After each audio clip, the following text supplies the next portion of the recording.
So we are going to start with this plenary session. Well, I've been given a responsibility of actually talking about ways and means to ensure the quality assurance in inclusive education.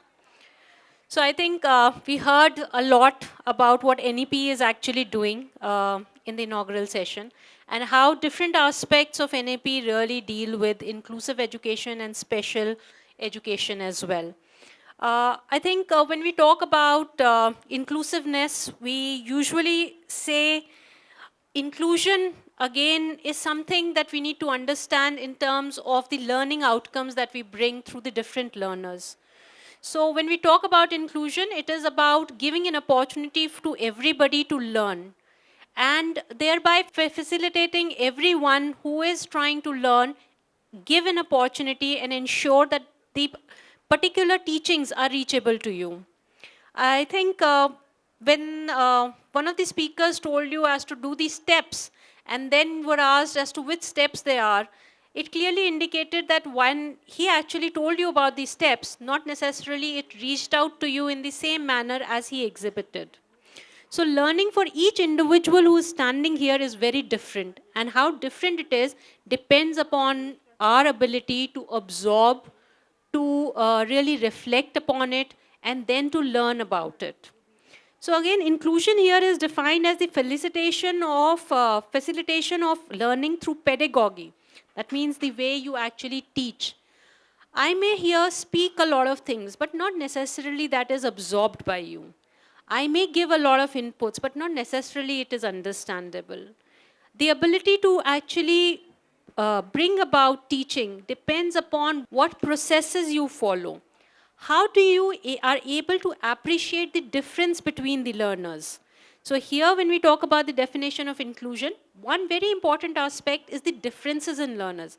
Among the normal groups also, what we do is we classify people. Let's say we give grades that are there, A, B, C, in understanding as to how good or worse the person has been in learning. Yes, everybody has their own ability, that comes with their own sets of capabilities with which they come to the classrooms. And when you are teaching them, the differences need to be understood. Some people may be very good in mathematics, some may be very good in soft skills. Not necessarily a person with soft skills will not make a successful person, and a person with science and maths background will make a great person or will be very successful. The opportunity that you give him to hone his skills and to understand how he is able to both cope up in soft skills and in mathematics and science will be your ability as a teacher. Again, it is based on an assumption that when we educate, we are aiming to assist all learners. So when we are as teachers standing, we are not people who are telling that you should do this or you should do that. We are only mere assistants. We are only trying to help somebody understand the conceptual frameworks, the basic aspects of what we are trying to deliver. Again, we achieve to the best of their abilities. As I said, ability is different. So when we even talk about special education or we talk about special needs students, the only thing that you need to understand is there is a difference in their learning ability. And because there is a difference, you need to reach out to them differently. Many people might have seen autism or people who have difficulties in vision or in hearing or in any other difficulty which might be there. There are ways and means to reach out to them and to really provide for the processes in a manner which is most essentially available to them. Again, without the methods of teaching, delivery acting as an impediment to teaching. That means when you are trying to speak, when you are trying to make them understand, there are no impediments or barriers to it, whether it is of communication or of anything. So there are different ways to reach out to people.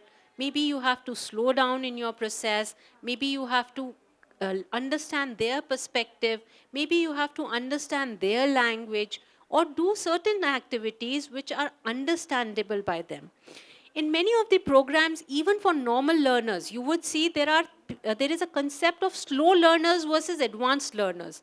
And in many higher educational institutions, people who are slow learners, they are given special extra classes, tuitions, or others to cope up with the people who are advanced learners, primarily recognizing that people have different needs. And because people have different needs, you need to reach out to them in meaningful way in reaching out to their needs. Again, what do we really mean by quality assurance? So we usually say quality is the key. It is the quality that demands the price. It is also the quality which defines you. So when we talk about quality, it is basically the maintenance of a desired level of quality in service or in product. When we talk about it, we say, okay, you have guidelines which are given by AICT, you have Ministry of Education giving you guidelines. Here even Ashtavakra, it says it is approved by the Ministry of Social Justice. What are these approvals really? They're basically trying to see that whether you meet the requisite standards or the requirements that are needed for a quality service delivery. Also, how do they do it? They usually do identify that you will be granted approvals or you would be granted recognition once you meet the minimum standards. Let's say, do you have buildings? Do you have the right equipped teachers? Do you follow a particular pedagogy? How do you assess? What are the frameworks for assessments? And so forth. Also, when you actually talk about every stage, so let's say, for example, what is the process of admissions? What is the process of teachings? What is the process of assessments? What are the learning outcomes? These are all different aspects which are studied. So most of, in India, when you talk about the education is mostly governed by the different sets of standards which are established by different apex bodies. Let's say for higher education you have AICT. Similarly for other educations you have different other bodies. Let's say for medical education there will be medical boards and others that are there. Now again, it's very important to identify if there are any issues in the process. And if there are any issues in the process, let's say you would have heard that people have made petitions in the Supreme Court regarding admissions to the nursery schools, regarding admissions to certain colleges, regarding quotas in certain colleges, or the way they have been assessed, or about some entrance exam, or something like that. So you can have people who can identify difficulties in the process which they may feel are not equitable or are not right and just in their approach, which can be approached either through the apex bodies or through the courts or even through the institutional framework. Let's say, for example, a student feels aggrieved. So he reaches out to his class teacher or a class coordinator. And that class coordinator reaches out to the head of the department. And that head of the department reaches out to the director. And if the director feels that there is a more strategic policy, if they may reach out to the higher management. So you have to identify if there are any issues in the process in any manner. Then one has to identify whether one can generate a corrective action or not. And if there is a corrective action, what should be the corrective action that should be taken? Like, let's say, supposing somebody complains that the teacher is not teaching the subject for which he has been appointed for. Then would the teacher be changed, or would he be asked to actually take up the topic, or how does he really deal with it? Then verify the corrective action. That means you do take feedbacks. Okay, some important aspects of verifying corrective actions or for verifying whether issues are dealt with is a simple process that you make people accountable.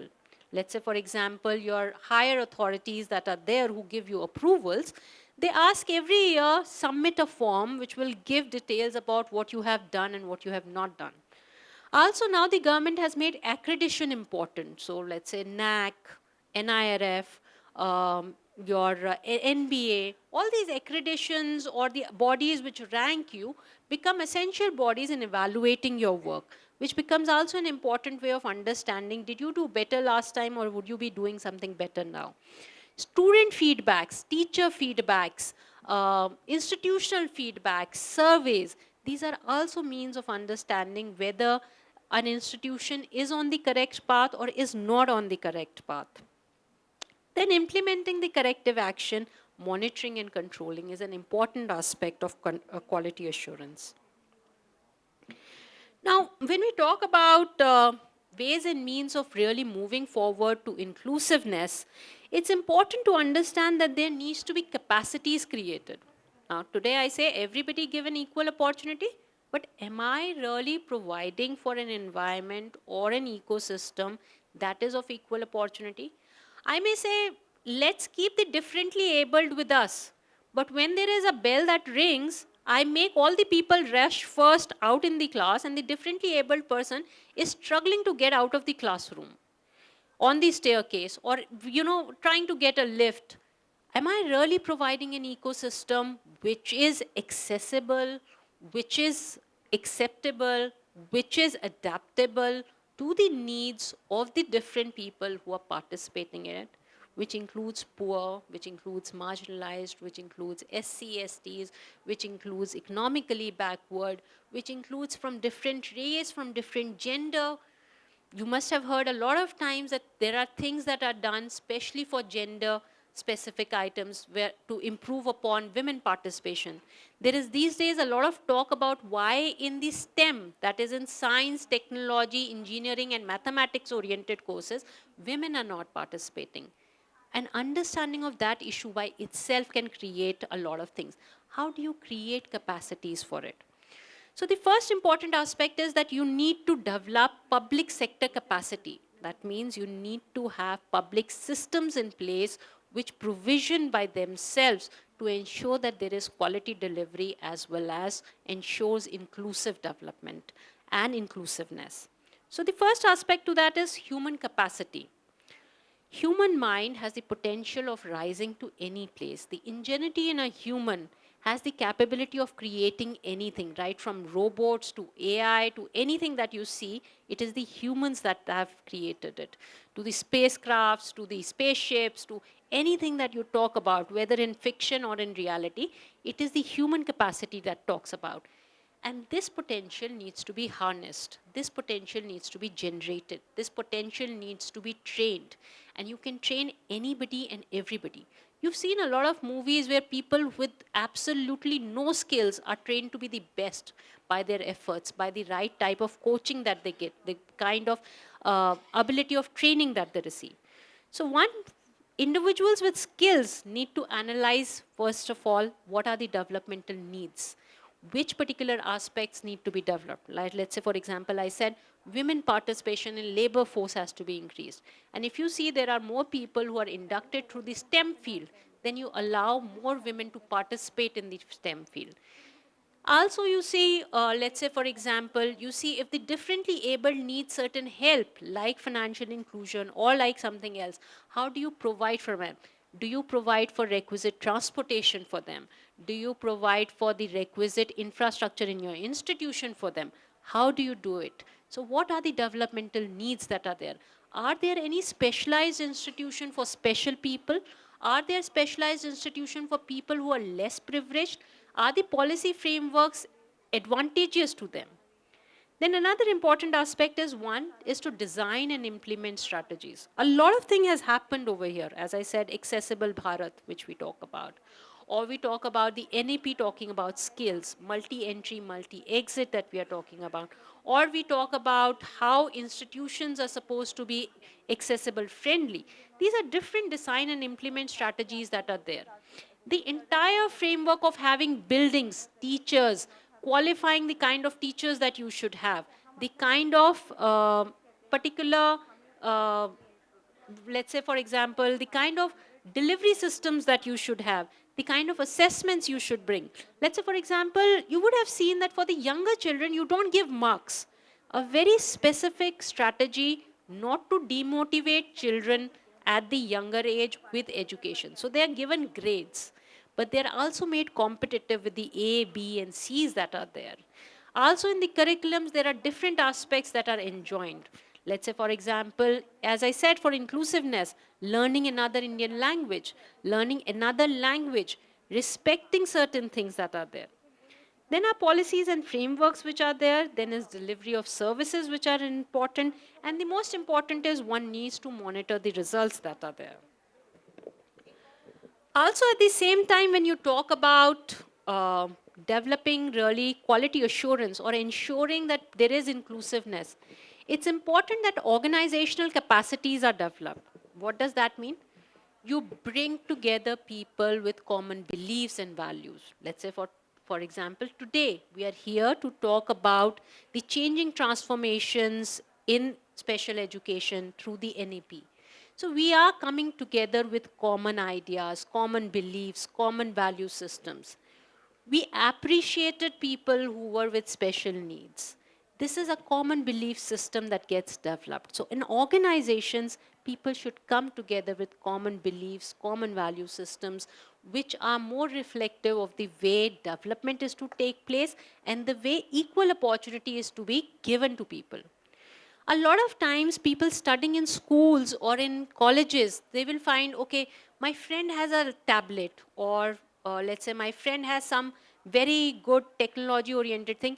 People will speak to him, but somebody who does not have the capability of even finding a good uniform, people will ostracize him, isolate him, or may not even include him, or he may himself shy away. Are your organizations creating values which are of the right setups? Which is very important. What are you valuing? How do you recognize merit? How do you recognize performance? What do you give focus on? And it is at the top to the bottom which defines what would be valued first. Why? Because whoever is at the top will really define what is of highest priority. So again, there needs to be clear objectives. There needs to be internal structures. I may say a lot of loud words. We should give equal opportunities. We should be fair. There should be no untouchability. But what would happen is that there may be internal structures that may not be there. So we really need to be having internal structure, processings, and staffing that may provide for it. Also, there needs to be other resources that need to be provided for. Then there is institutional capacities which we may talk about. So when we talk about institutional capacities, we may talk about the formal rules of the games. We may talk about what tax structures that are there. Let's say, for example, education is considered a service. So when it's offered through the universities, the programs don't attract GST. But if they are not offered by the universities, they attract GST. Coaching institutions attract GST. Similarly, what public resources are there? How do you really regulate the private sector?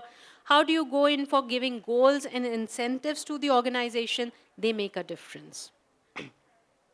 Again, inclusive education needs to look at social inequality, needs to look at poverty, needs to look at marginalization that is there, of whether it is by caste, creed, race, sect, or anything else. Again, school cultures need to be more child-friendly, need to accept and appreciate what are their difficulties. Also, they should be encouraging and active roles and participation of the learners by themselves. Let's say a lot of times, a lot of activities are done by the learners themselves. And it's not a one-way stream where one way is speaking and the other person is not responding. But there are activities, experiments, or other things involved where the learners are associated with it. Again, schools are the basic building processes of inclusion where both communities and places are accepted and joined in the inclusion. Again, there needs to be recognition of the fact that people who have poor achievements or people who have power, people who are poor or have special education needs usually move out of the education system faster than anybody else. And they need to be given the right opportunity. Because if they are not given the right opportunity, they will come under the social underclass. And there will be long-term implications to their lives as well as to the country's growth, because there would be economic and social consequences thereupon. Again, educational inclusion and participation needs to be made a basic human right, which basically then brings about and ensures social justice. So then you have the conceptual framework of right to education, rights in education, and rights through education, which all the three needs to be provided, which basically means that you need to make them available, accessible, acceptable, and adaptable. So again, while we talk about availability, we talk about fiscal allocations matching human rights. We talk about schools matching school-aged children. We talk about teachers, their training, their recruitment, their labor rights, their trade union freedoms, and all of this. When we talk about accessibility, we talk about elimination of legal and administrative barriers. That means you should allow schools to open, colleges to open, other services to be offered. And let's say the YouTube channels or the SWAM platforms or the MOOC courses are one simple ways of reaching out to people and educating them. The digital channels that have been opened up for the televisions for school children are another means.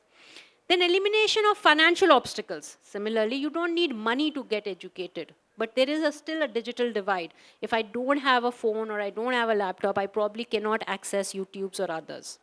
Then identification and elimination of discriminatory denials of access. Elimination of obstacles to compulsory schools, which includes fees, distance, and schedules. Then it becomes, acceptability becomes an important aspect, which is parental choice of education over their children. You would have seen that a certain set of group of people do not choose to send their daughters or their children to the mainstream schools or would like to educate them differently. One needs to understand what are the differences and how that needs to be removed. Enforcement of minimal standards, which means quality, safety. Let's say, for example, is the school building made architecturally correct? Are there sufficient amount of spaces given for fire or for other things? Is it environmentally healthy or not? It doesn't suffocate people. What is the language of instruction? Do people understand it or people don't understand? Freedom from censorship. Well, most books that you study in schools or colleges define the particular syllabus that you really read. And that definition comes from the boards that are there. And they define the way you should be educated. A lot of times you would have heard that political parties are also talked about in terms of affecting the way education is being dealt with. So again, freedom from censorship is again important because people should have the right to choose. Then is recognition of children as subjects of rights. Again, when we talk about adaptability, it should be adaptable to the minority children, people from the minority groups, from the indigenous children, from working children, children who don't have really facilities, children with disabilities, children of migrants and travelers. Also, it should be in concordance to the age-determined rights. I should have the right to study at any point of time. Then there should be elimination of child marriage, there should be elimination of child labor, and there should be prevention of child soldiering. Availability, again, what should bring about through schools, through teachers, which means in schools there should be establishments and closure of schools if there are required.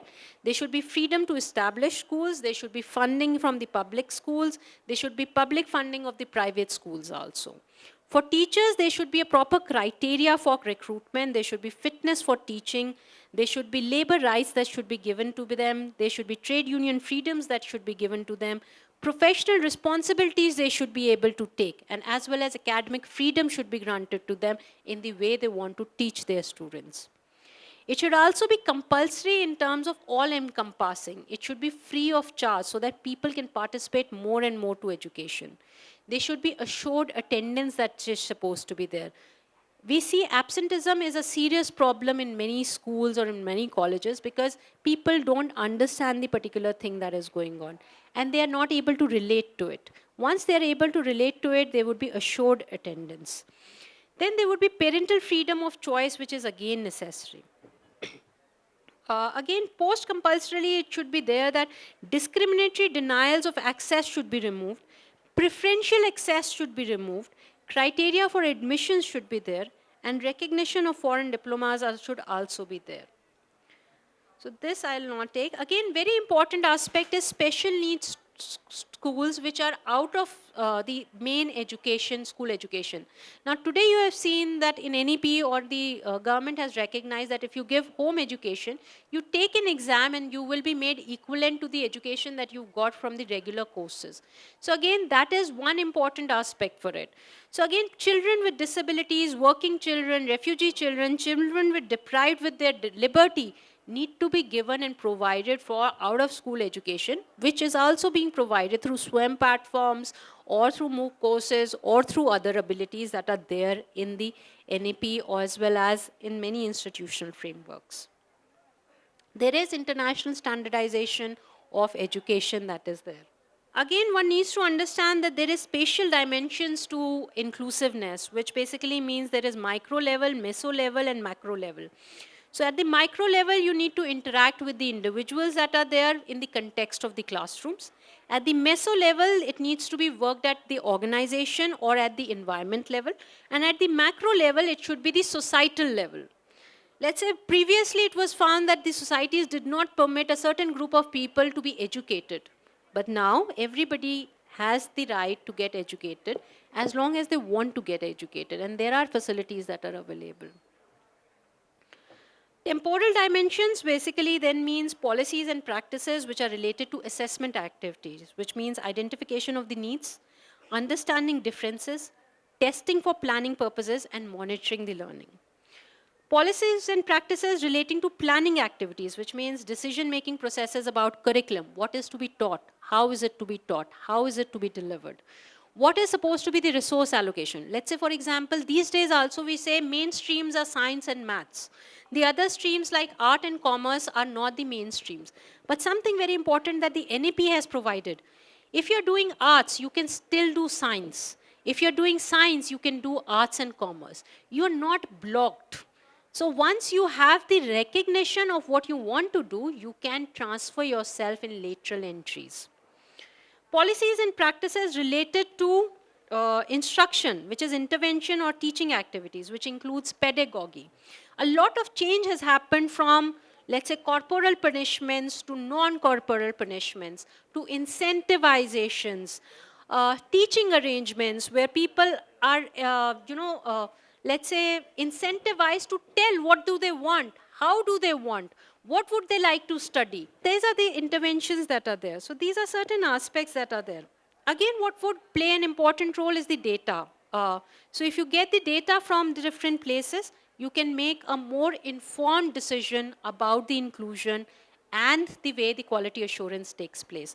So there are different data forms. I'll not go through them, but I'm only saying that national statistics is there, census is there, audits are there, surveys are there, research is there. And these are certain things which are important for understanding inclusion. Also, data on age, gender, nationality is also an important thing. Underprivileged, disabled, socioeconomic status, as well as data on inspection reports are an important data. So this is what I would say would bring about quality assurance in terms of bringing about other things.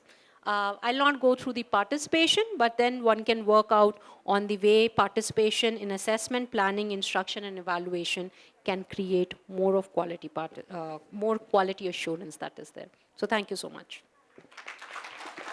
ऐसा कहा जाता है कि शिक्षा के बिना मनुष्य किसके समान है? जानवर के समान है। तो एजुकेशन जो है ये सर्वाइवल के लिए, अगर हम सर्वाइवल का मतलब नहीं है जीने को तो सभी लोग जीते हैं, जीने का मतलब सम्मानपूर्वक जीने से है, उसके लिए शिक्षा हमारे लिए बहुत आवश्यक है। और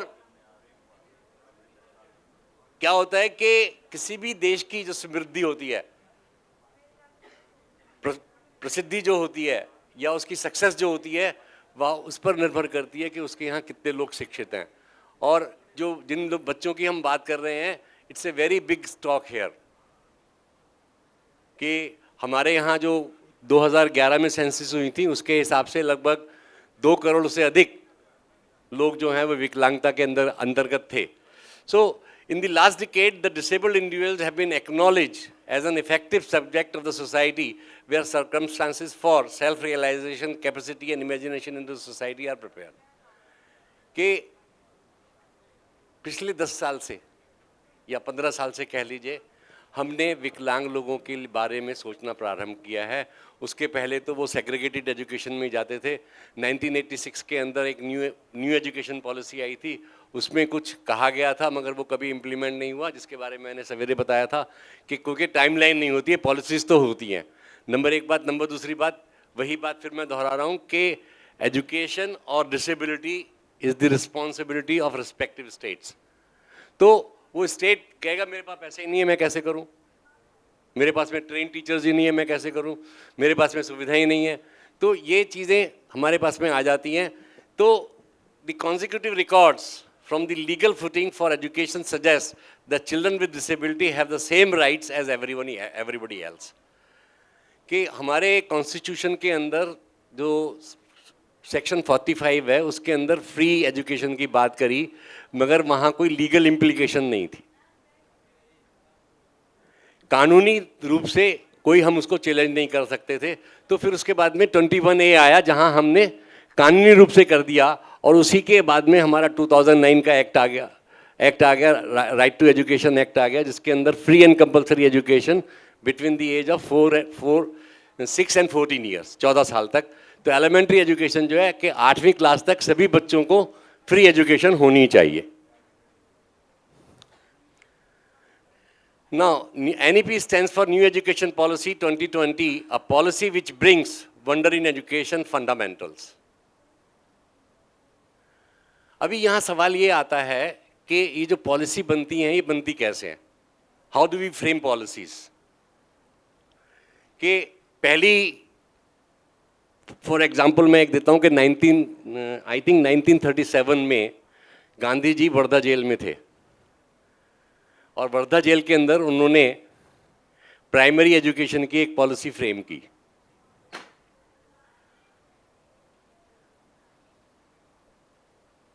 उन्नीस में राधा कृष्ण कमीशन आया, उसने उस एजुकेशन पॉलिसी को पास किया, फिर से ये इम्प्लीमेंट होनी शुरू हो गई, तब से इम्प्लीमेंट शुरू हुई। तो अगर हम ये कहें कि आज़ाद भारत में, स्वतंत्र भारत के अंदर, इंडिपेंडेंट इंडिया के अंदर जो असली एजुकेशन है वो 1952 के बाद में शुरू हुई। उसके पहले कौन सी एजुकेशन थी? सरकार, अंग्रेजों वाली एजुकेशन थी। अंग्रेजों ने क्यों हमारे यहाँ फॉर्मल एजुकेशन शुरू करी? क्योंकि उनको हिसाब किताब रखने के लिए आदमी चाहिए होते थे। उसके पहले राजा महाराजाओं के अंदर बच्चे पढ़ते थे गुरुकुल में जाकर के, सुनार का बेटा सुनार बन गया, पंडित का बेटे ने मंत्र पढ़ लिए। फैमिली ट्रेडिशंस हमारे आगे चलते रहते थे। जो इलीट्स थे, जमींदार हो गए या बड़े लोग थे, वो अब किसी विद्वान लोगों को बुला करके अपने बच्चों को पढ़वा लेते थे। तो एजुकेशन सिस्टम ने, ये हमारा जो न्यू एजुकेशन पॉलिसी आई है, इसने पूरे सिस्टम को हमारे बहुत ज़बरदस्त चेंज कर दिया। The ministry of education unveiled new policy in July 2020। The sole purpose of the policy is to modernize Indian education system which suits the demands of the world of the 21st century। कि अभी हम 21st century में जा रहे हैं, तो हमारी demand बढ़ती जा रही है, डिजिटाइजेशन की तरफ हम बढ़ते जा रहे हैं, फेस टू फेस एजुकेशन हमारी बहुत ज़्यादा कम होती जा रही है, डिजिटल एजुकेशन की तरफ बढ़ते जा रहे हैं। एंड आई थिंक कोरोना, लोग बाग उसको अभिशाप कहते हैं, मैं कहता हूँ it has come as a boon. वो कैसे कि जो चीज़ें हमारे पास में थी, Zoom was there, Google Meet was there, but we never used it. हमने कभी इसको प्रयोग में नहीं लाया। स्मार्टफोन हमारे पास, सबके पास में थे, हमने कभी इसको ऐसा यूज़ नहीं किया कि भाई हम इसकी तरह से भी यूज़ कर सकते हैं। तो वो वहाँ से हमने इसको यूज़ करना शुरू कर दिया। तो वी आर प्रिपेयरिंग, ये पॉलिसी जो है ये हमारे को ग्लोबल पार्टिसिपेशन के लिए प्रिपेयर करती है। Now, it is a comprehensive structure of elementary education system to higher education as well vocational training for both urban and rural India.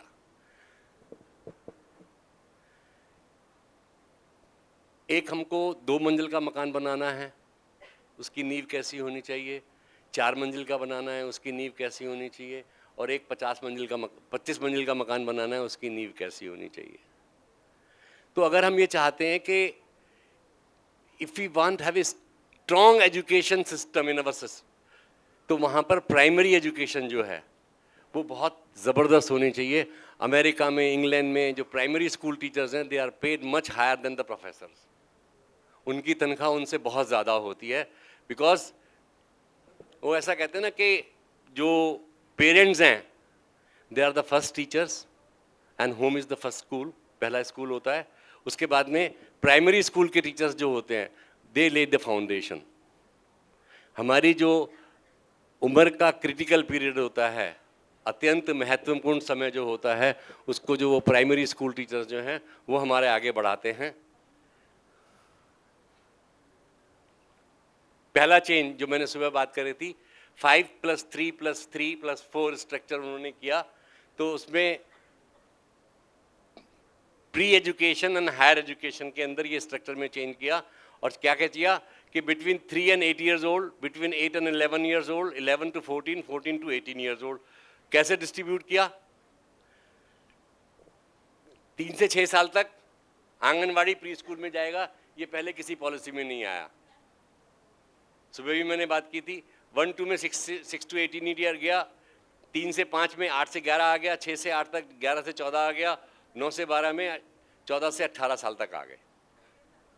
तो ये एक बहुत बढ़िया फ्रेमवर्क बना है कि इस एज ग्रुप के अंदर हमने ये क्लास में ये शिक्षा प्राप्त कर लेनी है। Then it is a very respectful gesture to implement mother tongue in the new education system. Mother tongue का हमारे यहाँ पर कई भी भारतवर्ष में लगभग 21 के करीब भाषाएं जो हैं वो राजपत्रित हैं, मैंने सवेरे बताया था, और 1500 के करीब बोलियां हैं जिनको हम पहचानते हैं। बाकी तो हर 25 किलोमीटर पर 30 किलोमीटर पर बोली बदल जाती है। Now with the concept of this education system aiming to not only promote the mother tongue but also give importance to different regional languages. The students are now capable of learning concepts in various languages till 5th class.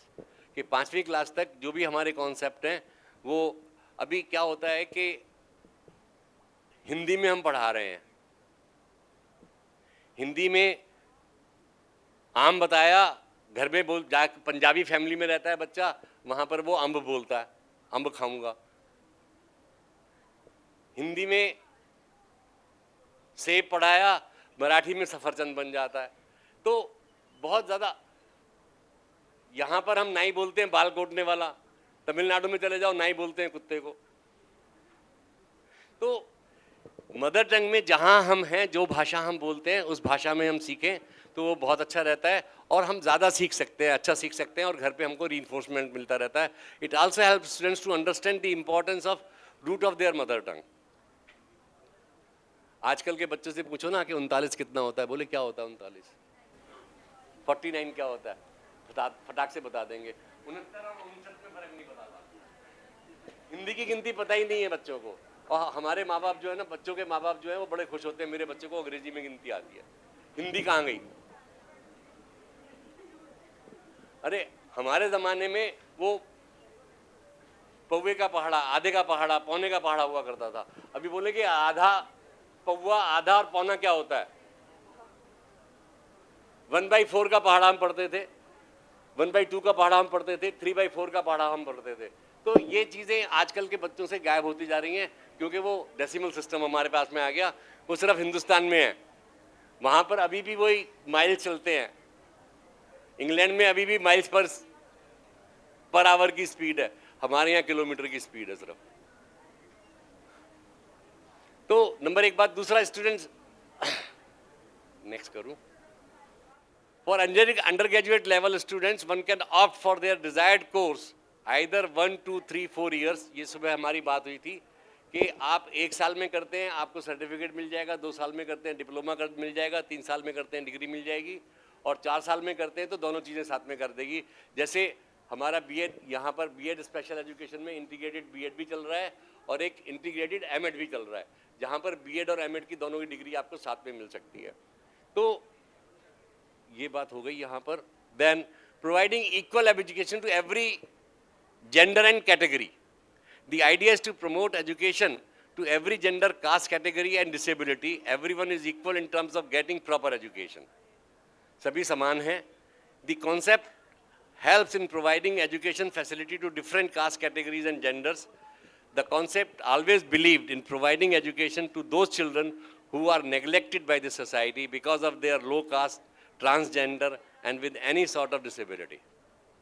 कि अक्सर इन लोगों को हम ज़्यादा कर देते हैं। सुबह डॉक्टर एंथोनी ने बहुत बढ़िया बात कही कि आप लोगों में से कितने, बहुत साल पहले एक चला था साक्षरता अभियान, उसमें कहा गया था कि भाई आप अपने पड़ोस में रहने वाले किसी भी बुजुर्ग को अपना नाम लिखना पढ़ना सिखा दो, साइन करना सिखा दो। तो अगर आप लोग यहाँ से करें कि भाई ऐसा बच्चा जो आपके पास पड़ोस में रहता है, स्कूल नहीं जाता है, और उसको आप पढ़ाना शुरू कर दें, that is a very good initiative. अगर आप उस बच्चे को लिटरेसी स्किल दे देते हैं, मैं ये नहीं कहता कि उसको 10वीं पास करा दो या 12वीं पास करा दो, लिटरेसी स्किल दे देते हैं कि वो पढ़ना सीख जाए, लिखना सीख जाए और मैथमेटिकल कैलकुलेशन सीख जाए, तो पढ़ने में इंटरेस्ट अपने आगे बढ़ जाएगा। Now N number of entrances examinations held. Students in other get entry different recognized universities. अभी एक ही एग्जाम होता है, अलग अलग यूनिवर्सिटीज़ के आपको एग्जाम देने की ज़रूरत नहीं है. Different ways of learning like online classes आ गया, बात हो गई है. Then introducing digital education, online platform, teachers to be promoted और transfer to basis of a merit list. कि टीचर्स का प्रमोशन टाइम बाउंड नहीं होगा, उनके मेरिट पर होगा, आपने कितना आउटपुट दिखाया. And then transforming learning into fun and entering concepts. के बच्चों को कॉन्सेप्ट्स के बारे में पता लगना चाहिए. खेल खेल में उनको पढ़ करके सीखना चाहिए. खेल खेल में जो हम सीखते हैं वो ज़्यादा बढ़िया रहता है. Implementation of skills, understanding and new learning methods for every child. कि हर एक बच्चे के लिए हमको द वे ही लर्न्स, ये ऐसा नहीं होना चाहिए कि you learn the way I teach, I will teach the way you learn. वो होना चाहिए. Then more focus on practical learning rather than theoretical learning. जितना आप जॉन डिवे की एक बहुत बड़ी क्या कहते हैं पॉलिसी थी, प्रिंसिपल था कि करो और सीखो. जितना आप करोगे उतना ज़्यादा सीखोगे. Every students can get quality education no matter caste, gender और एनी डिसेबिलिटी. कि हमारे मन में देने की इच्छा होनी चाहिए. हम कहीं भी पहुंच सकते हैं, किसी भी बच्चे को पढ़ा सकते हैं. Different learning techniques and experiments use by teachers. हमारे को टेक्निक्स नई नई यूज़ करते रहना चाहिए.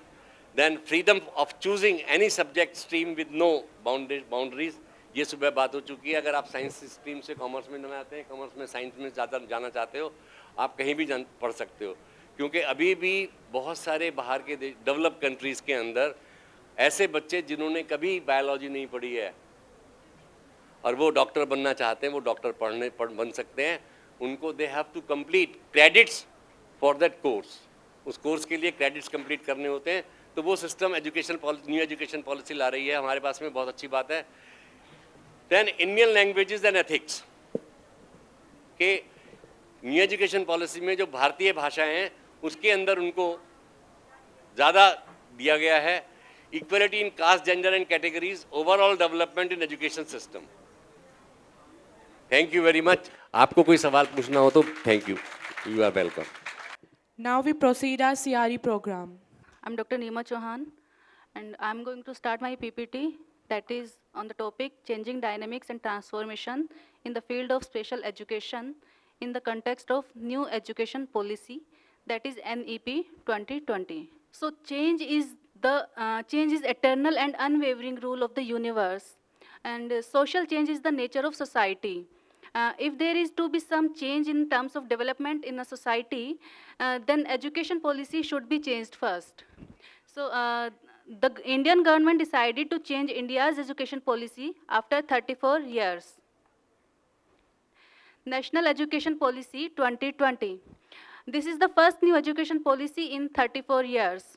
A panel headed by former ISRO chief K. Kasturi Rangan submitted a draft in December 2018, which was made public and opened for feedback after the Lok Sabha election in May 2019. New education policy was launched on Wednesday, July 29, 2020. Union Ministers for Information and Broadcasting, Prakash Javadekar, and Human Resource Development, and Ramesh Pokhriyal Nishank made the announcement, the NEP 2020. The NEP 2020 aims at making India a global knowledge superpower. So, what is the need of NEP 2020? The famous statement of Nelson Mandela is displayed at the entrance of the University of South Africa. Thus, destroying any nation does not require the use of atomic bombs or the use of long-range missiles. It only requires lowering the quality of education and allowing cheating in the examination by the students. So, what does education policy mean? Education policy refers to the collection of laws and rules that govern the operation of education system. And why it is important to study education policy? Policies are important because they help a school or college to establish rules and procedures and create standards of equality for learning and safety, as well as expectations and accountability. Without education policy, educational institute would lack the structure and unable to meet the needs of students. What is the role of policy in education? Policies are important because they help a school or college to establish the rules and procedures in order to function effectively and ensure everyone is connected. Schools or colleges create standards of quality for learning and safety, as well as expectations and accountability. What are the features of educational policy? The main characteristics reviewed are problems caused by the intangibility of many educational goals, the inconsistency of educational goals, priority ordering of goals, and weighting of educational goals, and the cost of goals. Hence, the need for National Education Policy, NEP. So, vision of NEP is National Education Policy envisions an India-centered education system that contributes directly to transforming our nation sustainably into an equitable and vibrant knowledge society by providing high-quality education to all. So here are the highlights of the NEP 2020. The new policy aims for universalization of education from preschool to secondary level with 100% gross enrollment ratio, that is GER, in school education by 2030, and aims to raise GER in higher education to 50% by 2025. NEP 2020 will bring 2 crore out of school children back into the mainstream.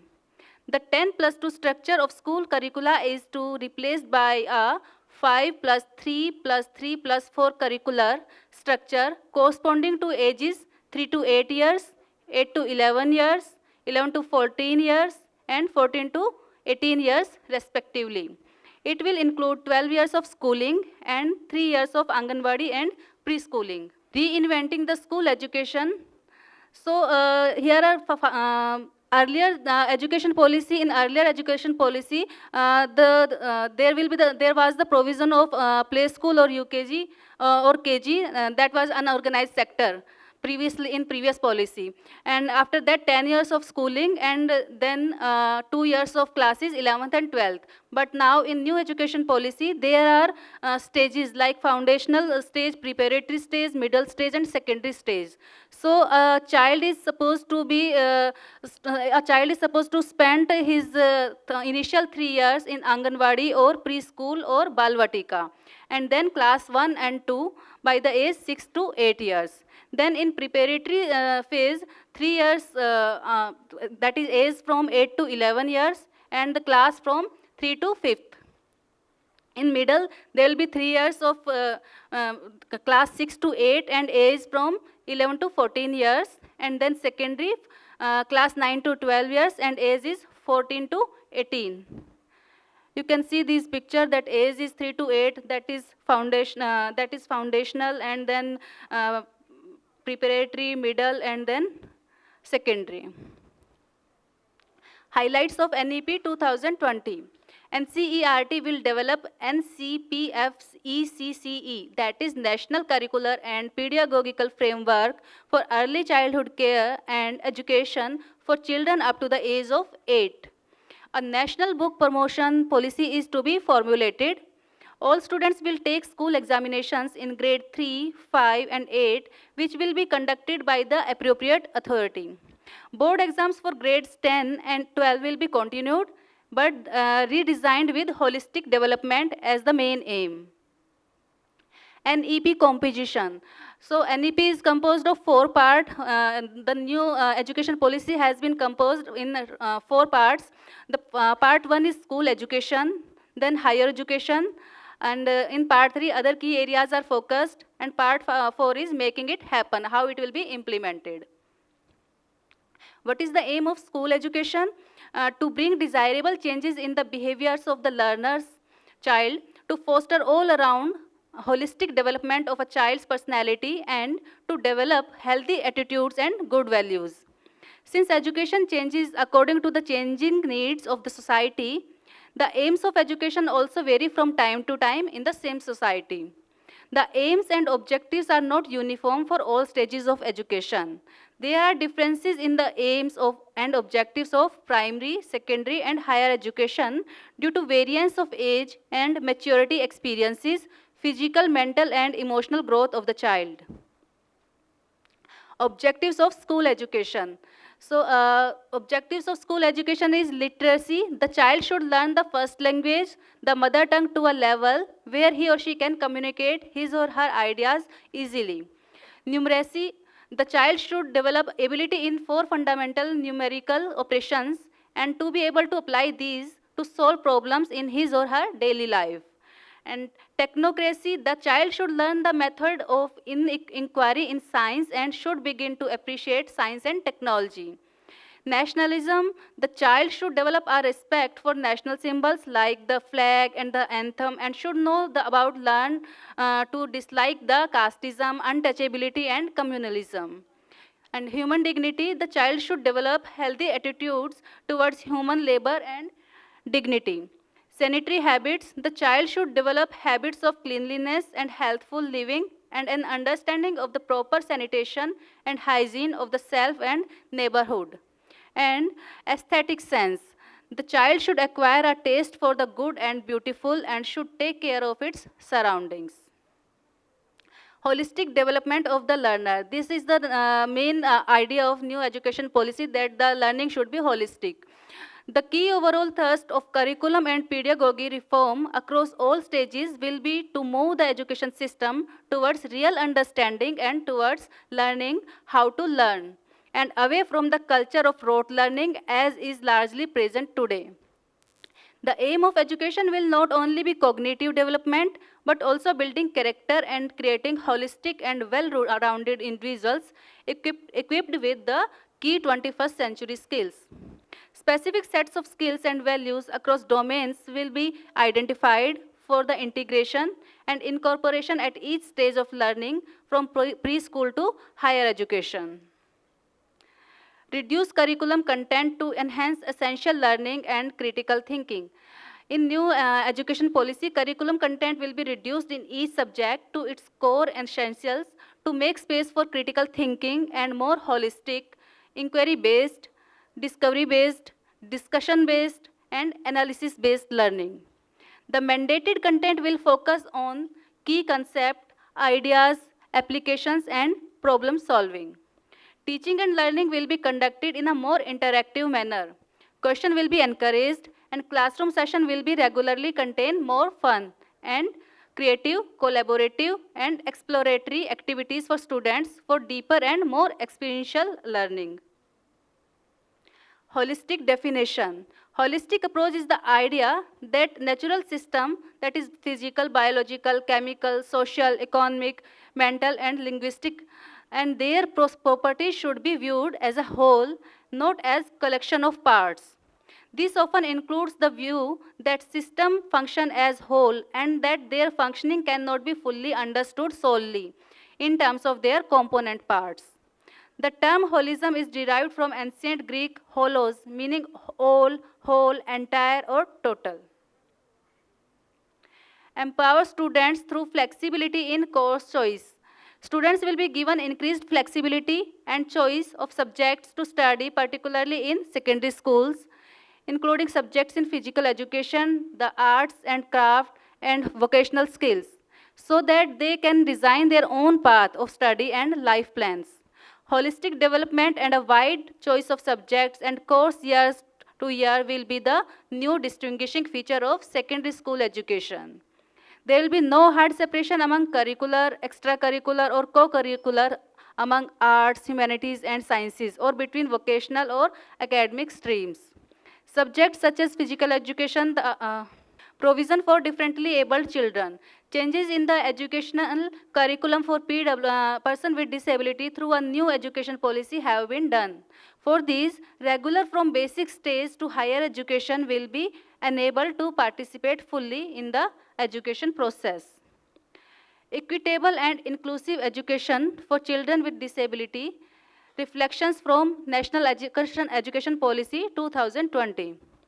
So, what are the reflections? Education is the single greatest tool for achieving social justice and equality. Inclusive and equitable education, while indeed an essential goal in its own right, is also critical to achieving in an inclusive and equitable society in which every citizen has the opportunity to dream, thrive, and contribute to the nation. Unfortunately, prejudice and bias based on gender, social and economic status, and disabilities, among other factors, often affect people's capacity to benefit from the education system, compounding social cleavages that hold the nation back from growth, innovation, and progress. The education system must aim to benefit all of India's children so that no child loses any opportunity to learn and excel because of circumstances of birth or background. Education of children with disabilities is prime focus of National Education Policy 2020. Broad group of marginalized children has been identified and termed as SEDGs, that is socio-economic disadvantaged group. Children with disability form a major part of SEDGs. Inclusion is not only needed at school education, but also at higher education level. Peer tutoring, open schooling, and appropriate infrastructure to ensure access can be particularly effective for certain children with disability. This policy is incomplete in consonance with the provision of the RPWD Act 2016 and endorses all its recommendations with regard to school education. While preparing the national curriculum framework, NCERT will ensure that consultations are held with expert bodies such as National Institutes of DEPWD. Special education zones has been proposed in new education policy. And what is special education zone? That region of the country with large populations from educationally disadvantaged SEDGs should be declared special zone, where all the schemes and policies are implemented to the maximum through additional consecrated efforts in order to truly change their educational landscape. Home-based quality education to severe and profound children with disability has been proposed in NEP 2020. Home-based education will continue to be a choice available for children with severe and profound disability who are unable to go to school. The children under home-based education must be treated as equal to any other child in the general system. There shall be an audit of home-based education for its efficiency and effectiveness, using the principles of equity and equality of opportunities. Guidelines and standards for home-based schooling shall be developed based on this audit in line with RPWD Act 2016. RPWD Act 2016 is notwithstanding anything contained in Rights of Children to Free and Compulsory Education Act 2009. Every child with benchmark disability between the age of 6 to 18 years shall have the rights to free education in a neighborhood school or in a special school of his choice. The appropriate government or local authorities shall ensure that every child with benchmark disability has access to free education in an appropriate environment till he attains the age of 18. So what are the benchmark disabilities? Blindness and low vision, deaf and hard of hearing, locomotor disabilities like cerebral palsy, leprosy cure, dwarfism, acid attack victims, and muscular dystrophy. Autism, intellectual disability, specific learning disability, and mental illness, and last, multiple disabilities. Professional standards for teachers has been proposed in NEP 2020. So, according to NEP, what are the professional standards? That there is an urgent need for additional special educators for certain areas of school education. Some examples of such specialist requirement include subject teaching for children with disabilities or Divyang children at the middle and secondary school level, including teaching for specific learning disabilities. Such teachers would require not only subject teaching knowledge and understanding of subject-related aims of education, but also the relevant skills for an understanding of such special requirements of children. Therefore, Such areas could be developed as secondary specialization for subject teacher or generalist teacher during or after pre-service teacher preparation. They will be offered as certificate courses in the pre-service as well as in service mode, either full-time or as part-time or blended courses, again necessarily at multidisciplinary college or universities. Advantage of new education policy is the government aims to make schooling available to everyone with the help of NEP 2020. Approximately 2 crore school students will be able to come back to educational institutes through this new approach. For children up to the age of 8, a national curricular and pedagogical framework of early childhood care and education will be designed and developed by NCERT. One of the merits of NEP 2020 is the formation of National Book Promotion Policy in India. Appropriate authority will conduct the school examination for grades 3, 5 and 8. The board exams for grade 10 and 12 will be continued, but the NEP 2020 aims to redesign the structure with holistic development. So conclusion is, even though there are many drawbacks in new education policy, the merits are more in number. It is believed by many that by implementing these changes, the Indian academic system will be taken a step higher. Thank you. Now, I would like to request Dr. H.L. Nagaraj Murthy, sir, for former Dean, Rukmani Devi Institute of Advanced Study, Rohini, to address CRE program. My name is Dr. Murthy, and I am a clinical psychologist and a professor in psychology. My topic of this one is working models of special inclusive education in India. Special education refers to a range of services that can be provided in different ways and different settings. There is no one-size-fits-all approach to special education. It is tailored to meet the needs of the students with disabilities. Special education focuses on helping kids with disabilities learn, but it doesn't mean placing kids in a special classroom in all day long. Rethinking inclusion and transformation in special education. This will explore a latest findings on how children learn by discussing global policies and educational practices, considering professional expectations, establishing parent relationships that enhance communication, creating an effective learning environment congenially that meets all students' needs using available technologies wisely. The Individuals with Disabilities Education Act, IDEA, which is a law written in 1990, states that all children with qualified disabilities must receive a free and appropriate education. This spectrum of services that fall under this pertains to special education. Special education programs designed for those students who are mentally, physically, socially, emotionally delayed. The term delayed signifies child's overall development. Due to these special requirements, students' needs cannot be met with traditional classroom environment. Special education programs and services adapt content, teaching methodology, and delivery of instructions to meet the appropriate needs of each child. These services are no cost to the family and are available to children until they reach the age of 21 years.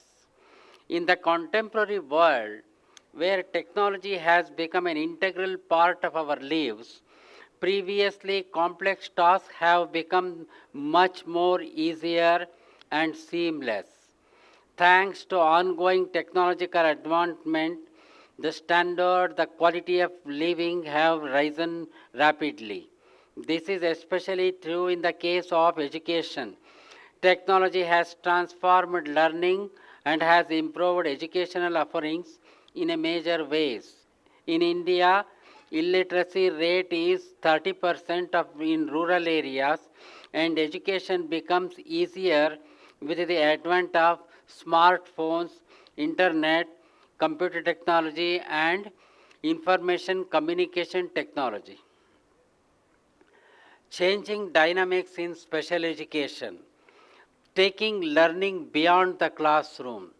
Classroom consists of 4 walls. In between, children sit together and face to face with teacher and learn some contents of learning.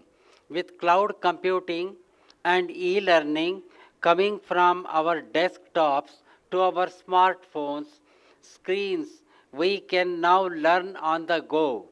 Learning is no more confined to a particular physical space. The ability to access knowledge from anywhere has opened multiple possibilities of learning. This has made home learning and distance learning much more effective and has given rise to the concept of online courses.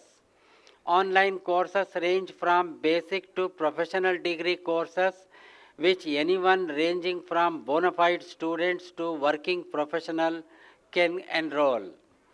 E-books makes learning hassle-free. Availability of textbooks and in the form of software copies, digital media, the concept of books is no more restricted to bundles of paper bound in covers. The advent of e-books, however, has upturned the scenario, and there is almost no limit to how many books one can own and access on the go. Saved in our computer's drive, they need no physical space and maintenance. Students and teachers engage in more interactive way in the form classroom learning, conference, seminars, and webinars. Technology allowing teachers to deliver personalized learning. Numerous artificial intelligence or AI applications of facilitating the customization of education through simple tools. This is making it possible for teachers to personalize learning for each and every student. They are customizing lessons to fit every individual's pace and learning style.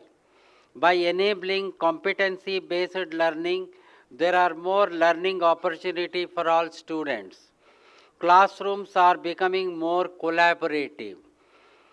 The teachers as well as students are commonly using social media platforms to hold discussions on class projects.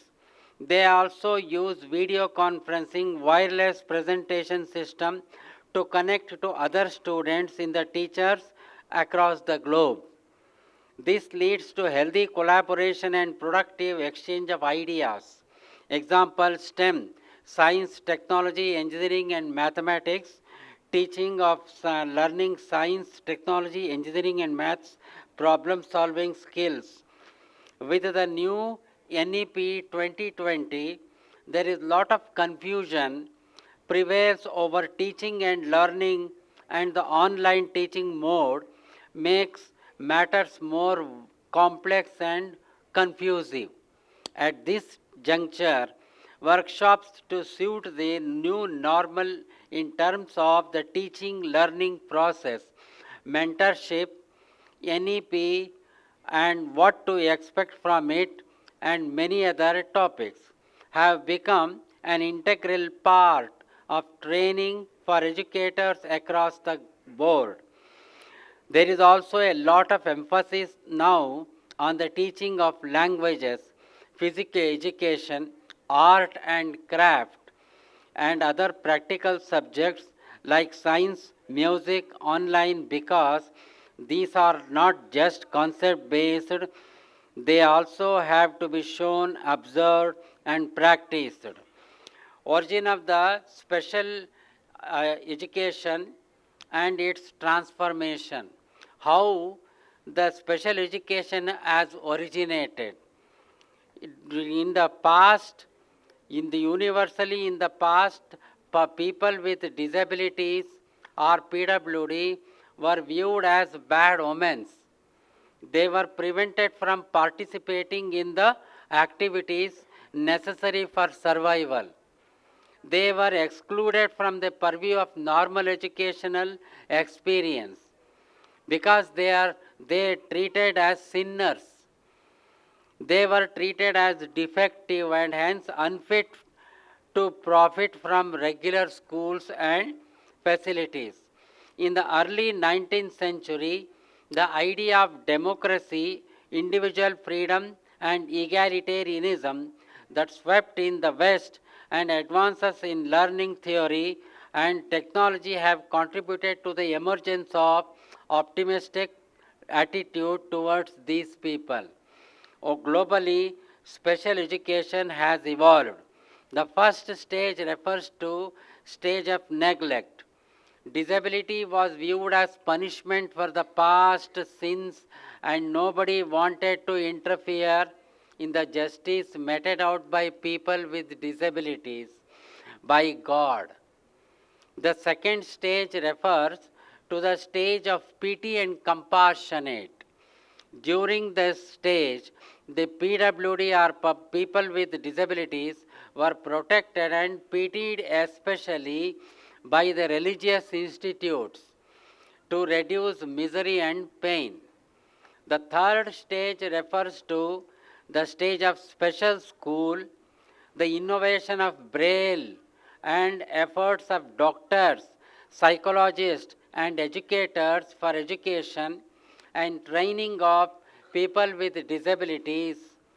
The fourth stage refers to the stage of mainstreaming and integration.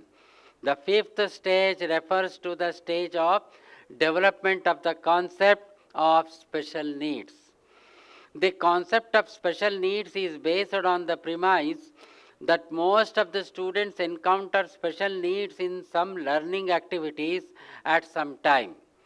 The teachers and the schools should prepare in a way that all children with no disability and children with disability are able to learn their fullest potential. All children are considered special. The ultimate goal should be to have education and not general or special education. Development of special education in India.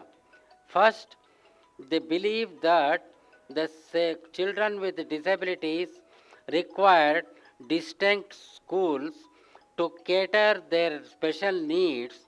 Secondly, that the regular educational system should be sensitized and equipped to accommodate the people with disabilities. In India, we are practically at the third stage. Till the first half of the 80s recently, education of people with disabilities was confined to special education only. Children with disabilities were by and large excluded from the purview of general education system. Even children with mild disabilities who could enter general schools in the absence of identification had little chance success due to insensitivity to their special needs. In fact, the definition of universalization of elementary education and education EFA remained incomplete. EFA means elementary for education, incomplete, since in practice it was EFA minus PWD or people with disabilities. The later half of the 80s considered to be the period of movement towards the fourth stage of development of special education in India. The implementation of the scheme of integrated education for the disabled children, IEDC, was transferred to the education department. In addition, the project Integrated Education for Disabled, implemented in 1987, is selected as jointly funded by United Nations Children's Fund, UNICEF, and Government of India. It was during this period that advocacy led by the National Council for Education, Research and Training, NCERT, resulted in the consideration of special education by the National Commission on Teachers in 1986, NPE 1986, and finally by the Ramamurthy Committee in 1990. It resulted in several positive outcomes. This policy laid special emphasis on the removal of disparities and to equalize educational opportunity for the CWD, children with disabilities. During 90s, the need for education and training of people with disabilities received a lot of attention. The concern for making up for the opportunity lost under EFA led to experimentation on content-specific modalities and struggle to secure the necessary funding from different sources. The Central Advisory Board of Education Committee 1992, while reviewing the NPE 1986 and the recommendation of the Ramamurthy Committee report, reiterated that education of children with physical and intellectual impairments should be viewed as an integral component of education. In pursuance of Salmanka Conference 1994 for EF Education for All, the Government of India launched a district primary education program, DPEP, where children with disabilities are to be integrated into normal schools and with the aim of working curriculum, teacher training for early childhood care, including CWD or children with disabilities. The implementation of DPEP program in India has taken a step forward to the policy of inclusion. It was for the first time primary education was delinked from the state and the linked with the districts. Following recommendations were made under DPEP. The convergence of different agencies, non-government organizations would be promoted. Teachers would receive in-service training through District Institute of Elementary Teachers Training and State Council for Educational Research Training. Major legislation in the field of special education.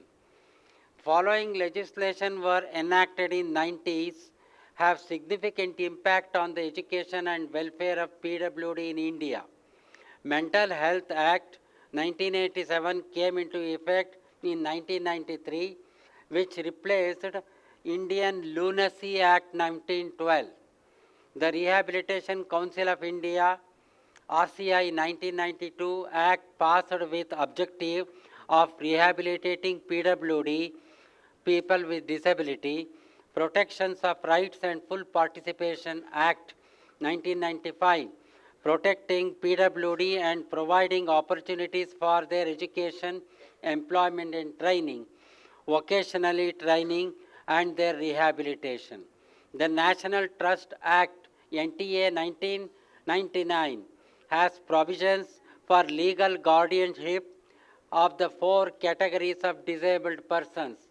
The RTA 2002 was passed through 86 constitutional provision, which was the major piece of legislation codifying provision of the PWD Act, which recommended access of free education until the age of 18, rewriting technology and applications, 13th International Conference, July 24, 22-24 at Copenhagen, Denmark.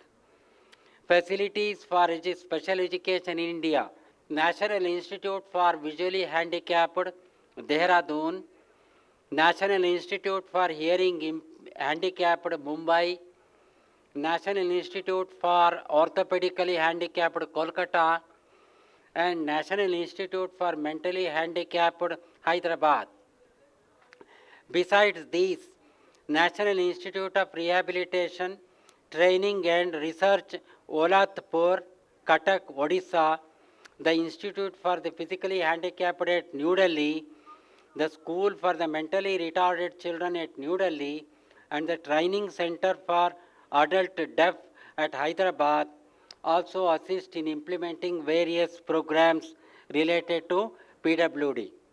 The NPE 1986 planned to establish 10,000 schools with alternative models of teaching. See children with disabilities like hospital model, full-time residential or day school, home-bound model with preparatic teaching. Conclusions. The special education, inclusive education, is a new approach towards educating the children with disability and learning difficulties with that of normal ones within the same roof. Inclusive education aims at integrated development of children with special needs and normal children through mainstream schooling. To develop curriculum for special education and its inclusion in general teacher preparation programs, Rehabilitation Council of India made a historic collaboration with National Council for Teacher Education on January 19, 2005. The government launched the Integrated Education for Disabled Children (IEDC) scheme in December 1974. It was a centrally sponsored scheme aimed to provide educational opportunities to children with special needs. At present, all the educational schemes of inclusive education tend toward universalization of primary education. Inclusive education is not only an alternative measure for children with disabilities for want of special needs, special schools for those children, but it is a scientific, well-thought strategy for their overall development. Of course, it is a cost-effective measure and doubly suitable for developing country like India. Integrated education programs are being taken at different levels, but still 95% of CWSN are out of mainstream schools. Even the schools where inclusive education is in operation, infrastructural facilities required for inclusive teaching learning processes are poor. Capability of teachers required to deal with CWSN along with normal children also appear to be poor, reflecting poor quality of training for inclusive education. The only point of satisfaction is that importance of inclusive education has been recognized and government is working hard to provide universal education to CWSN under inclusive education. Thank you. Now I would like to request Mrs. Sanjana ma'am and Mrs. Saraswati Sharma ma'am, please come on stage to facilitate Dr. Nima Chauhan, former senior physiotherapist, Saroj Hospital, Rohini. I would like to request Mr. Rakesh Kumar, sir. Full form is performance, assessment, review, and analysis of knowledge of holistic development. Prime Minister Narendra Modi made the announcement to hold a National Assessment Center, Parak, on September 11, 2020, while speaking at a conference on school education in the 21st century. कि assessment आखिर होता क्या है, हम assessment करते क्यों हैं और असेसमेंट की आवश्यकताएं क्यों हैं. एज ए स्पेशल एजुकेटर आप लोगों ने देखा होगा, आपने खुद का भी कभी असेसमेंट किया होगा या फिर हमें बच्चों को एक स्पेशल चाइल्ड्स की नीड्स क्या है, उस नीड्स के अकॉर्डिंग हम बच्चों को किस प्रकार की एजुकेशन हम दे सकते हैं, किस प्रकार से बच्चे को डेवलप कर सकते हैं। असेसमेंट होता क्या है, हमें अपना खुद का असेसमेंट हमने किया है कभी, हमें क्या क्वालिटीज है, हमें क्या नॉलेज है, हम किस लेवल पर वो हम डिजर्व करते हैं। तो असेसमेंट हमें उन बच्चों का, स्पेशल नीड्स बच्चे हैं उनका असेसमेंट करके उनको एजुकेशन प्रोवाइड करा के उनका जो है ओवरऑल डेवलपमेंट हमें करना है। अभी जो गेस्ट आए थे उन्होंने बताया था कि पहले क्या है, सेल्फिश आप बनिए, पहले अपने आप को जो है, अपने आप को इस स्तर पर, इस लेवल पर आप लेकर के आइए कि हम दूसरों को नॉलेज प्रोवाइड हम करा सकते हैं। तो वो क्या है, सबसे पहले हम खुद हम डेवलपमेंट होंगे तो तभी हम दूसरों का हम डेवलप हम कर सकते हैं। तो नेक्स्ट है इसमें a new national assessment center called Parak was established in NEP 2020 to serve as a standard setting body. Thus, performance assessment, review and analysis of knowledge for holistic development is the full form of Parak. The National Assessment Center will be built according to PM Narendra Modi to enhance the overall evaluation system. Additionally, he underlined the importance of high quality industry specific education.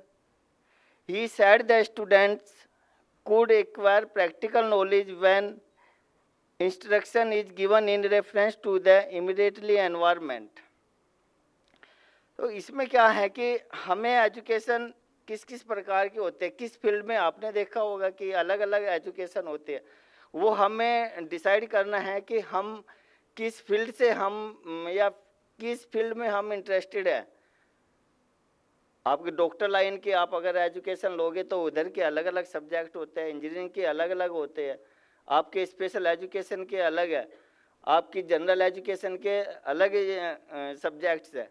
तो हमें interested हमें किस में है, किस में हम सबसे अच्छा हम बेस्ट कर सकते हैं, उसी फील्ड की हमें स्पेसिफिक एजुकेशन बच्चों को प्रोवाइड करानी है।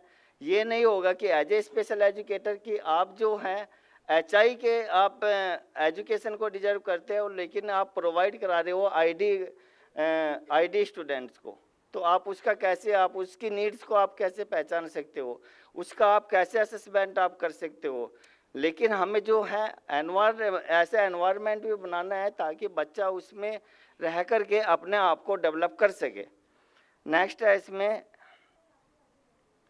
according to sources, Para could be game changers because it will assist states in supplying high quality standardized exam as well as regular data for quality improvement.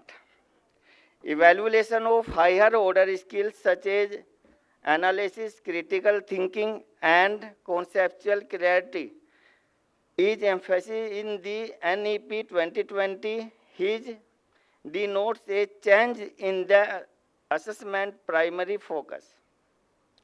तो जो हमारा ये नेशनल असेसमेंट है वो किस पे फोकस है, हमारे प्राइमरी स्कूल पर।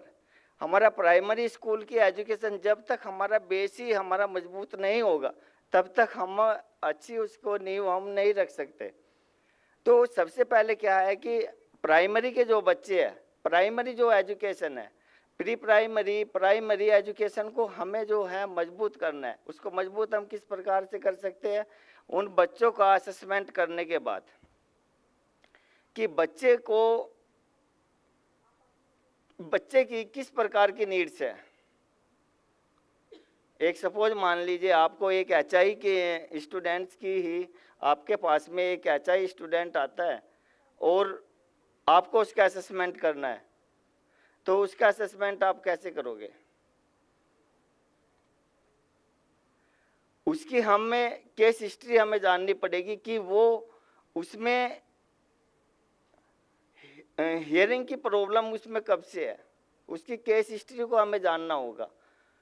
और उसी के अकॉर्डिंग जो है हम उसका असेसमेंट करने के बाद में उसको जो एजुकेशन हम प्रोवाइड करा सकते हैं. Functions, it will be assigned with the work of setting norms, standards and guidelines for student assessment and evaluation for all recognized school boards of India. This task will encourage and help school boards to shift their assessment patterns towards meeting the skill requirement of the 21st century. हमें ऐसे education को provide कराना है कि ताकि बच्चे की जो स्किल्स है वो डेवलप हो सके. स्किल बच्चे में क्या टैलेंट है उसको हमें डेवलप करना है. उसी के अकॉर्डिंग जो है उस बच्चों को गाइड करना है कि और उसी प्रकार की एजुकेशन बच्चे को प्रोवाइड करानी है. नेक्स्ट है इसमें Parakh will act as a constituent unit of the NCERT and will also be tasked with holding periodic learning outcomes tests like the National Achievement Survey NAS and State Achievement Survey. PARAC will monitor achievement of learning outcomes in the country. PARAC will eventually become the national single window sources for all assessment related information and expertise with a mandate to support learning assessment in all forms, both nationally and where applicable internationally. Transforming assessment for optimizing learning and development. B. Regular formative and competency based. किस किस प्रकार के assessment होते हैं? एक formative होता है और एक समेटिव होता है. फॉर्मेटिव असेसमेंट जो है हमारा जो एकेडमिक है वो हमारा असेसमेंट होता है. जो भी आप सर्टिफिकेट डिग्रीज वगैरह जो आप प्राप्त करते हो वो एक असेसमेंट होने के बाद ही आपने कितने अपने प्रतिशत आपने डिजर्व किए है वो आपको इस सर्टिफिकेट में आपका मेंशन हो जाता है. सबमिटिव जो है वो ओवरऑल असेसमेंट होता है. आपकी क्या क्या आपकी एक्टिविटीज रही है, कैसा आपका एकेडमिक है, कैसा आपका सोशल है, वो सब उसकी सबमिटिव असेसमेंट में वो आता है. नेक्स्ट होगा promote learning and development of students, focus on assessment for learning, test higher order skills, analysis, critical thinking and conceptual clarity, etc. Help schooling system in revising teaching learning process. Goal: preparing students for 21st century. Promoting critical and creative thinking aligned of that 21st century skills. Critical and creative thinking, आपकी नई नई thinking. हम लोग क्या कर सकते हैं उसमें आज के अकॉर्डिंग नीड्स भी जो है आपका एनवायरनमेंट क्या है उसी के अकॉर्डिंग जो है बच्चे की नीड्स क्या है उसकी थिंकिंग को उसकी डेवलप करना है. Shifting traditional assessment to competency focused assessment. Track student progress comprehensively and frequently. Design tools and resources to acquire learning outcomes. Formation National Assessment Center PARAC, transforming assessment for student development. Standards setting for assessment and evaluation of all recognized school boards. Undertake National Achievement Survey, guide State Achievement Survey, guide Board of assessment BOA or minority learning outcomes across the country. Residencing report cards for holistic development of each child. 360-degree holistic progress card that reflect in great detail their progress as well as the unique use of each learner. Self peer assessment based teacher assessment, progress in the cognitive, affective and psychomotor domains, progress of the child in project based and inquiry based learning, quiz role play, group work, portfolio, etc. Interactive questionnaire for present teachers and students. Transforming boards exam offering a flexibility and choice. 2 chances to take boards exams. To reduce exam pressures, each student can give one main and an improvement exam. A system of annual semester modular boards exam will be developed. Subjects could be offered at 2 levels. Students can choose between standard and higher level, reducing curriculum to core competencies to encourage holistic development away from the practice of rote learning. Choice of subject. Student can choose subjects of their interest for the board exam. आपने देखा होगा, आपने भी अलग अलग streams के आपने subject use किए होंगे, आपके इसमें भी स्ट्रीम्स अपनी होती है, आपको किसी फील्ड में आपको जाना है, आईडी में करना है, एचआई में करना है या मल्टीपल डिसेबिलिटी में आपको करना है, किस फील्ड में आपको जाना है, ये आपके ऊपर इंटरेस्टेड है कि आप किस प्रकार के बच्चों को आप इंटरेस्ट रखते हो या किस प्रकार के बच्चों में आप इंटरेस्ट रखते हो ताकि उसको अच्छे से आप नॉलेज दे सको. Tracking student progress throughout grade 3, 5 and 8. To track progress throughout the school years, all students will take school examination in grade 3, 5 and 8. Achievement of basic learning outcomes through assessment of core concept along with relevant higher orders skills and application of knowledge in real life situations. The grade 3 examination to test basic literacy, numeracy and other fundamental skills. Discovering and nurturing talent of every student. The NCTE will develop education guideline for gifted children. Organization of quality national residential summer programs for secondary students. Olympiads and competition to be conducted. International Olympiad to be organized at different levels.